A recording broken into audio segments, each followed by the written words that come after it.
I'm in the process of writing and illustrating an original children's storybook, and also I'll be using the illustrations to create an animatic, which is a read aloud video version of the story with the illustrations, and a voiceover, music, and sound effects. So as I'm creating the illustrations, I thought I would share a little bit about my creative process.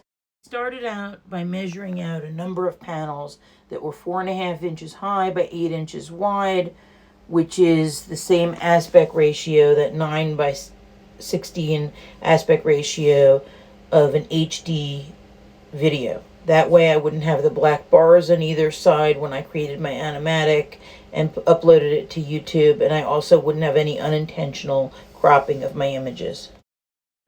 This also keeps each image small, which enables you to create and color a lot of images in a short period of time.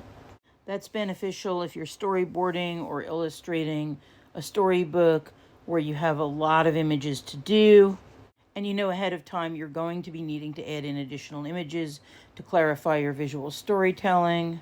If you go with a small scale, like what I did with the 4.5 by 8, and you need to rearrange your images, if you discard an image or have to add in another one, it's not going to set you back and disrupt your workflow. I start with a very detailed pencil drawing, and when I ink it in, I use a combination of Sharpie pens and some Micron pens. I like the very fine point Micron pens, but I also like the Micron brush pens. I like to have a little collection so I can vary the line weight, and when I ink in, I'm always sure to follow the three-dimensional form. That's just something I noticed that a lot of beginning artists don't do. So if something is round, use curved lines. If something is flat, use straight lines.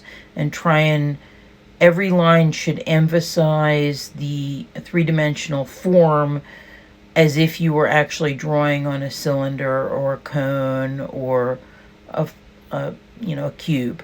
Think about the direction that your lines would go and imagine that you're inking in a three-dimensional surface. The other thing that's very important to pay attention to is consistency on the light source. So I use a slightly heavier brush pen to establish all the shadows, and then I go in with a lighter weight pen when I add in the details. The other thing that a lot of people tend to do is they don't vary the weight of their line as they're drawing. So one of the techniques that I use is called sit and lift, which is where I lift my pen slightly as I ink, so that the line weight gets thinner as it goes farther away from the source. And that's a really good hack for making it look like your shadows are tapering off gradually, rather than keeping your line weight the same the whole way out. As far as the color, I'm using Copic markers, but when it comes to the colorless blender, I actually found the store was out of colorless blenders for the Copic markers, and I picked up a real cheap colorless blender from Artist Law, and it actually works slightly better than the colorless blenders from Copic. Also, you can use, if you're in a well-ventilated area, denatured alcohol and a Q-tip works quite well as a colorless blender on Copic markers. So, you don't have to stick to the name brands. You can experiment with other brands of alcohol-based markers and combine them with Copics. Copics are wonderful because they have a huge variety of colors, but that doesn't mean that you can't save a little bit of money by experimenting with other brands. Now, let's talk about the color white. I like to use the translucent nature of the Copic markers and use the white of the page to get my whites. However, there are times when you're done with a picture and you need to pop out certain whites. So with this picture, I used a white Sharpie at the very end as I was finishing up on some of the snow, but other snow I left with just the white of the page. On the flowers here, I used just the white of the paper, but on the top of the boot, I used a white Sharpie. So you kind of have to play around with the idea of opacity and transparency, and there's white, and then there's wanting certain whites to pop, and you've got to play around with the look you're going for.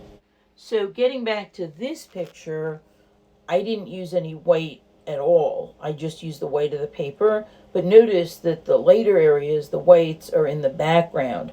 And with the background, you don't want the white to pop because you want to desaturate colors as they get farther away.